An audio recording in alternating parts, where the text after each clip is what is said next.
श्री कृष्ण कहते हैं कि हर बार संभाल लूंगा, गिरो तुम चाहे जितनी बार, बस गुजारिश एक ही है, कभी मेरी नजरों से मत गिरना।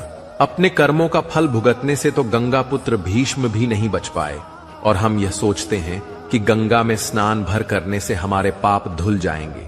जब बारिश होती है तो खाली पड़े घड़े खुद ब खुद भर जाते हैं, और ऊंचे ऊंचे बड़े बड़े टीले सूखे के सूखे रह जाते हैं।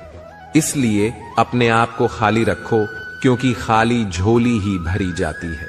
सबसे बेहतरीन नजर वह होती है जो अपनी कमियों को देख सके, क्योंकि नींद तो रोज ही खुलती है, पर आंखें कभी कभी। अपने अंदर के बच्चे को हमेशा जिंदा रखिए।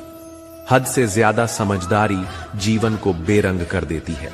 हमारी आर्थिक स्थिति कितनी भी अच्छी क्यों ना हो, लेकिन जीवन का आनंद लेने के लिए मानसिक स्थिति का अच्छा होना बहुत जरूरी है। वह सब कुछ करो जो आप करना चाहते हो, लेकिन लालच से नहीं, अहंकार से भी नहीं, वासना से नहीं, ईर्ष्या से भी नहीं, बल्कि प्रेम, करुणा, नम्रता और विश्वास के साथ करो। प्रार्थना और ध्यान इंसान के लिए बहुत जरूरी है, क्योंकि प्रार्थना में भगवान आपकी बात सुनते हैं और ध्यान में आप भगवान की बात सुनते हैं। जिंदगी में सब कुछ किसी वजह से होता है। गलत होता है ताकि हम सही की कीमत जान सकें। जिंदगी में लोगों का आना भी एक मकसद होता है। कुछ तुम्हें आजमाएंगे, कुछ तुम्हें सिखाएंगे, और कुछ तुम्हारा इस्तेमाल करेंगे, और कुछ तुम्हें जीने का सही मतलब सिखाएंगे। कैसे पता चले कि जिंदगी में आने वाली मुसीबत सजा है या इम्तिहान? जो मुसीबत ईश्वर से दूर करे वह सजा है, और जो ईश्वर के करीब करे वह इम्तिहान है। जीवन का मिलना भाग्य की बात है, मृत्यु का होना समय की बात है, पर मृत्यु के बाद भी लोगों के दिलों में जीवित रहना यह कर्मों की बात है। जिंदगी वह हिसाब है जिसे पीछे जाकर सही नहीं किया जा सकता। इसीलिए आज में सुधार करें और पुरानी बातों को अनुभव की तरह इस्तेमाल करें। यदि आपके भीतर खुद को बदलने की ताकत नहीं है, तो आपको कोई अधिकार नहीं है कि आप भाग्य और भगवान को दोष दें। जब परमात्मा को आपसे प्रेम होता है, तो वह आपके लिए वही करते हैं जो आपके लिए अच्छा होता है, और उन लोगों को आपकी जिंदगी से दूर कर देते हैं जो आपके लिए सही नहीं होते। जिस इंसान को भगवान पसंद करते हैं, जिसे वह अपना खास बनाना चाहते हैं, उन्हें वह हमेशा परीक्षा में डालते हैं, मुसीबतों से उनका सामना करवाते हैं। अगर आपके जीवन में भी परीक्षाओं का दौर है, तो समझ लेना कि ईश्वर आपको बहुत आगे ले जाना चाहते हैं। इसीलिए धैर्य से परिस्थितियों का सामना करिए। जब बिना किसी वजह से खुशी महसूस करो, तो यकीन कर लेना कि कोई ना कोई कहीं ना कहीं तुम्हारे लिए दुआ कर रहा है। कोई हमारा बुरा करना चाहता है, तो यह उसके कर्मों में लिखा जाएगा। हम क्यों किसी का बुरा सोचकर भी अपना कर्म और वक्त दोनों खराब करें? जिंदगी में सादगी अपनाओ। जितना सादा तुम्हारी जिंदगी होगी, उतनी ही परेशानियां कम होंगी। कुछ समस्याएं जो हमारे पास हैं, उनके बारे में सोचकर दुखी होने से अच्छा है हम यह सोचकर खुश रहें कि दुनिया में बहुत सी ऐसी समस्याएं हैं जो हमारे पास नहीं है। अपनी अंतरात्मा को कभी मत बेचिए। एक यही तो है जो आप इस संसार में लेकर आए थे, और एक यही तो है जो आप इस संसार से लेकर जाएंगे। कोई बदल जाए तो दुखी मत होना, क्योंकि बदलना तो प्रकृति का नियम है। जब जिंदगी में कुछ समझ ना आए, तो सब कुछ परमात्मा पर छोड़ दो। परमात्मा से कुछ ना मांगो, क्योंकि वह जानता है कि आपको क्या देना है। बुरे समय में यह मत सोचो कि कौन साथ देगा, बल्कि यह सोचो कि कौन साथ छोड़ कर जाएगा। गम का मिलना बदकिस्मती नहीं है, और खुशी का मिलना खुशकिस्मती नहीं है। ऊपर वाला देकर भी आजमाता है और लेकर भी आजमाता है। इसीलिए जिस हाल में भी हो, शुक्रिया अदा किया करो। एक व्यक्ति बनकर नहीं, व्यक्तित्व बनकर जिंदा रहो, क्योंकि व्यक्ति तो एक दिन मर जाता है, पर व्यक्तित्व हमेशा जिंदा रहता है। ईश्वर को वो आंखें बहुत पसंद हैं जो उसकी याद में रोई हों, जो अपने किए गुनाह पर रोई हों, जो किसी का दिल दुखाकर शर्मिंदा हुई हों, जो किसी बुराई को देखना ना चाहती हों। ईश्वर को वह आंखें बहुत पसंद हैं।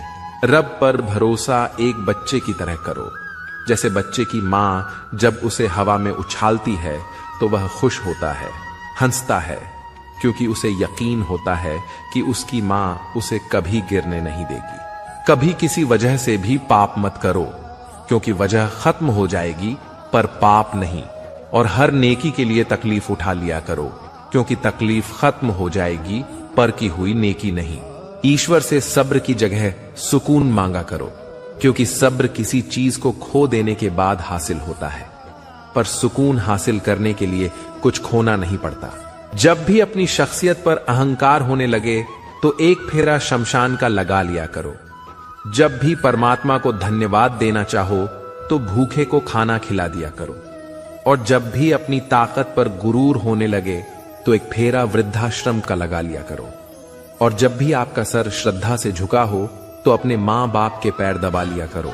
इंसान को सबसे पहले धनवान बनने की चाहत होती है, फिर उसमें शोहरत की आस पैदा होती है, और फिर उसमें शक्ति की लालसा जागती है, और अंत में वह शांति की तलाश में मिट्टी में मिल जाता है। किनारे पर तैरती हुई लाश को देखकर समझ आया कि बोझ शरीर का नहीं होता, सिर्फ सांसों का होता है। जिंदगी एक हसीन किताब है, पर यह जरूरी तो नहीं कि इस किताब के सारे पन्ने हसीन हों, हमारे हिसाब से हों। अगर कोई ऐसा पन्ना आ जाए जिसमें राहतें ना हो, सुकून ना हो, शांति ना हो, तो सब्र करना। कुछ पल तन्हाई में बैठकर ईश्वर को याद कर लिया करो, देखना कितना सुकून मिलेगा। इमली का नाम लेने से मुंह में पानी ना भर आए, और ईश्वर का नाम लेने से आत्मा को ठंडक ना मिले, ऐसा हो ही नहीं सकता। तालाब सदा कुएं से सैकड़ों गुना बड़ा होता है, फिर भी लोग कुएं से ही पानी पीते हैं, क्योंकि कुएं में गहराई और शुद्धता होती है। मनुष्य का बड़ा होना अच्छी बात है, लेकिन उसके व्यक्तित्व में गहराई और विचारों में शुद्धता भी होनी चाहिए, तभी वह महान बनता है। जिस दिन आपको अपना मूल्य खुद पता चल जाएगा, उस दिन के बाद आपको किसी के द्वारा की गई प्रशंसा और निंदा से कोई फर्क नहीं पड़ेगा। उस दिन के बाद आप अपने साथ खुश रहना सीख जाओगे। सेवा सबकी करो, पर आशा किसी से मत रखो, क्योंकि सेवा का सही मूल्य ईश्वर दे सकता है, इंसान नहीं। बचपन में समय होता है, शक्ति होती है, पर पैसा नहीं होता। जवानी में शक्ति होती है, पैसा होता है, पर समय नहीं होता। और बुढ़ापे में पैसा होता है, समय होता है, पर शक्ति नहीं होती। इसीलिए जीवन के हर एक क्षण का आनंद लीजिए। कम और ज्यादा तो चलता ही रहेगा। नाराज मत होना कभी यह सोचकर कि काम मेरा और नाम किसी और का हो रहा है। घी और रुई सदियों से जलते आ रहे हैं, पर लोग कहते हैं कि दिया जल रहा है। दुआ कभी साथ नहीं छोड़ती, और बद्दुआ कभी पीछा नहीं छोड़ती। जो दोगे वही लौट कर आएगा, फिर चाहे वह इज्जत हो या धोखा। हर इंसान के जीवन में एक समय जरूर ऐसा आता है जब उसे दिल की गहराइयों से यह महसूस होता है कि इस दुनिया में ईश्वर के अलावा अपना कोई नहीं। एक दिन जो मैंने पूछा रब से, मेरे अंदर यह कैसा शोर है, वह हंसा मुझ पर और बोला, चाहते तेरी कुछ और थी, पर रास्ते तेरे कुछ और हैं। रूह को संभालना था तुझे, पर सूरत संभालने पर तेरा जोर है। अपनी छवि का, अपने व्यवहार का, अपने चरित्र का हमेशा ध्यान रखें, क्योंकि उनकी उम्र आपकी उम्र से कहीं ज्यादा होती है। आपके इस दुनिया से चले जाने के बाद भी ये लोगों की यादों में जिंदा रहते हैं। सुकून को हासिल करने की कोशिश मत करो, सुकून को बांटने की कोशिश करो। सुकून अपने आप मिल जाएगा। 4 दिन की जिंदगी है, हंसी खुशी से काट ले। मत किसी का दिल दुखा, सबके दर्द बांट ले। कुछ नहीं है साथ जाना, बस एक नेकी के सिवा। कर भला तो हो भला, गांठ यही बांध ले। सोच भले ही नई रखो, लेकिन संस्कार पुराने ही अच्छे हैं। जिंदगी जब कठिन समय में नाच नचा जाती है, तो ढोलक बजाने वाले अपनी जान पहचान वाले ही होते हैं। श्री कृष्ण कहते हैं, जो मन को छुआ करते हैं वही अपने हुआ करते हैं। अपने पिता के काम पर कभी शर्म मत करना, वह शर्म खो देते हैं तुम्हारी जिंदगी बनाने के लिए। प्रकृति का काम तो सिर्फ लोगों को मिलाना है।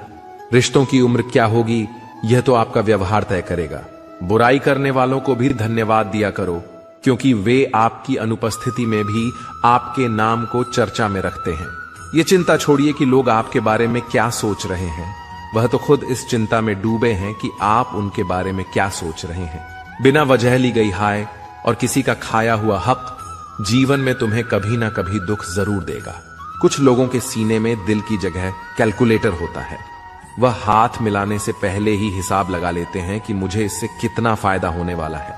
दोस्ती और रिश्तेदारी में उतने ही पैसे उधार दो जितने भूल जाने की हिम्मत रखते हो, वरना दोस्ती और पैसे दोनों गवा दोगे। रिश्ते और मौसम दोनों एक जैसे होते हैं, कभी हद से ज्यादा अच्छे तो कभी बर्दाश्त से बाहर। फर्क सिर्फ इतना सा है कि मौसम से जिस्म को तकलीफ होती है और रिश्तों से रूह को। इंसान के जिस्म का सबसे खूबसूरत हिस्सा उसका दिल होता है। अगर वही साफ नहीं है तो चमकता चेहरा किसी काम का नहीं। जिंदगी में हजारों लोग आवाज देंगे, मगर बैठना वही जहां बैठकर अपनेपन का एहसास हो। समय रहते सुधर जाना ही अच्छा है, क्योंकि जब समय सुधारता है तो कहीं का नहीं छोड़ता। श्री कृष्ण कहते हैं, चिंता नहीं चिंतन करो, पछतावा नहीं सुधार करो, सोचो नहीं शुरुआत करो, आलस नहीं मेहनत करो, विनाश नहीं निर्माण करो। किसी ने पूछा कि इस दुनिया में आपका अपना कौन है? मैंने हंसकर कहा, समय। अगर वह सही तो सभी अपने, वरना कोई भी नहीं। रुकावटें तो जिंदा इंसान के हिस्से में ही आती हैं, वरना जनाजे के लिए तो सभी रास्ता छोड़ देते हैं। सुनी हुई बात पर भरोसा सोच समझकर करना चाहिए, क्योंकि कोई भी व्यक्ति आपको कहानी का वह भाग कभी नहीं सुनाएगा जहां वह खुद गलत था। कदर करिए ऐसे लोगों की जो पैसे और तोहफे नहीं, खुद को आप पर खर्च करते हैं। ऐसे लोग दुकानों में नहीं, नसीब से मिलते हैं। कहने से कठिन सुनना होता है और सुनने से कठिन सहना, पर सबसे कठिन होता है सब भूल जाना और सामान्य रहना। हे ईश्वर, मुझे इतना नीचे ना गिराना कि मैं पुकारूं और तू सुन ना पाए, और मुझे उतना ऊपर भी ना उठाना कि तू पुकारे और मैं सुन ना पाऊं। परमात्मा, अगर आपको कुछ तोड़ने का मन करे तो मेरा गुरूर तोड़ देना। अगर आपको कुछ जलाने का मन करे तो मेरा क्रोध जला देना। अगर आपको कुछ बुझाने का मन करे तो मेरा घृणा बुझा देना। जब इंसान दुनिया के हाथों टूटता है तो उसकी रब से जोड़ने की शुरुआत होती है। तेरा, मेरा, छोटा, बड़ा, अपना, पराया सब छोड़ दो, फिर सब तुम्हारे हैं और तुम सबके हो। जीवन में कभी किसी का मजाक ना उड़ाओ, कभी किसी को नीचा ना दिखाओ, क्योंकि यदि आप सबसे शक्तिशाली भी हैं तो आपसे भी शक्तिशाली कोई है, और वो है समय। समय जब बदलता है तो अच्छे अच्छों को बदल देता है। इंसान भी कितना नासमझ होता है। प्रार्थना करते वक्त समझता है कि भगवान सुन रहा है, पर निंदा करते वक्त ये बात भूल जाता है। पुण्य करते वक्त समझता है कि भगवान सब देख रहा है, पर पाप करते वक्त सब भूल जाता है। दान करते वक्त समझता है कि भगवान सब में बसता है, पर चोरी करते वक्त ये भूल जाता है। प्रेम करते वक्त समझता है कि दुनिया ईश्वर ने बनाई है, पर नफरत करते वक्त यह भूल जाता है। अपने अंदर छोटी छोटी कमियों को सुधार कीजिए, क्योंकि एक छोटा सा छेद ही समुद्री जहाज के डूबने का कारण बन जाता है। तो दोस्तों, इस वीडियो में बस इतना ही। आशा करता हूं आप लोगों को इस वीडियो से काफी कुछ सीखने के लिए मिला होगा।